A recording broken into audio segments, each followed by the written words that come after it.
38 Vistara flights have been cancelled just today. 15 Vistara flights from Mumbai, 12 from Delhi and 11 from Bengaluru.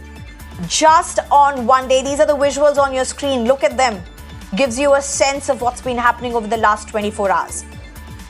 This saga has been going on for at least a week.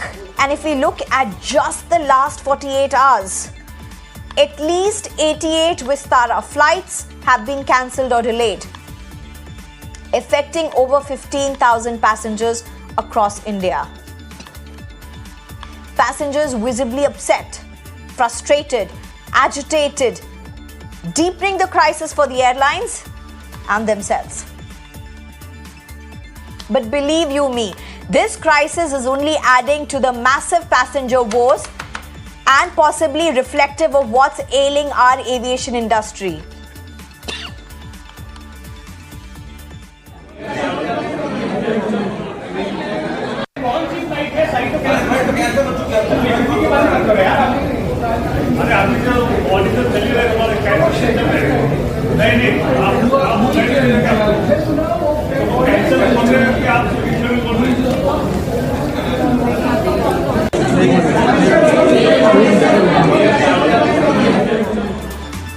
And our aviation industry, which has seen some fair amount of turbulence over the last few months. We'll get to that. But back to what's ailing Vistara, which, by the way, had emerged as a very competitive and trusted alternate for budget flyers. Many have been saying this. Vistara has said they are monitoring the situation closely, admitting to crew unavailability. Sources have told Times Network that at least 15 senior first officers or pilots have quit just recently.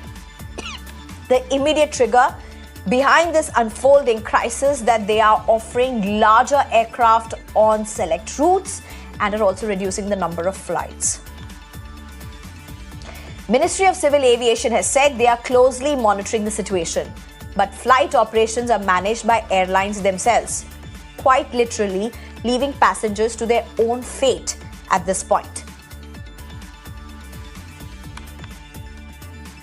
The immediate trigger for Vistara crisis at least seems to be the fallout of the merger with Air India, where pilots are upset with what seems to be a change in their salary structure.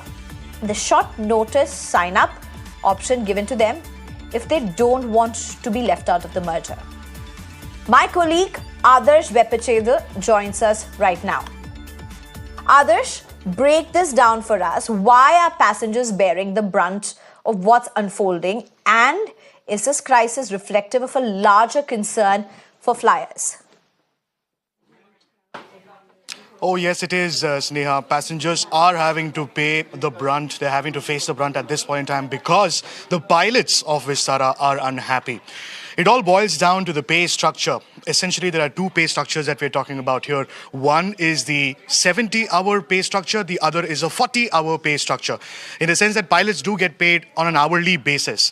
As of now, Vistara has a 70-hour pay structure, which means if a pilot were to fly 70 hours in a month, he or she gets a fixed income.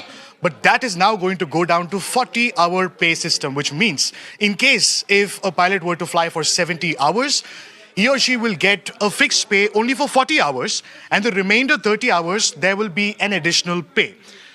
This, Vistara pilots claim, will be a huge financial setback for them.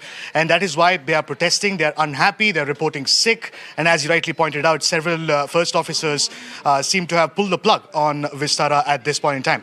Now, look at the kind of conditions that Vistara has put forth to its pilots. They've said, in case if you do not sign up for this new salary structure, then no slot on upgrade sequence list. In simple words, this means no promotion going forward. No one-time bonus. Will be deemed not interested to work with Air India and won't be included in transition to Air India. So, in a sense, it almost seems as though you have to, as a pilot, you have to sign up for this new deal or just get out of the airline. Now, this, of course, brings to focus the larger picture of how airlines are dealing with passengers, how airlines are dealing with operations, so to speak. Air India has been slapped a fine, Indigo has been slapped a fine, SpiceJet have been slapped a fine. Somewhere it seems as though both resources, that is, both material and operational resources, have not been utilized properly. Again, puts a spotlight on matters such as safety and convenience as well, Sneha.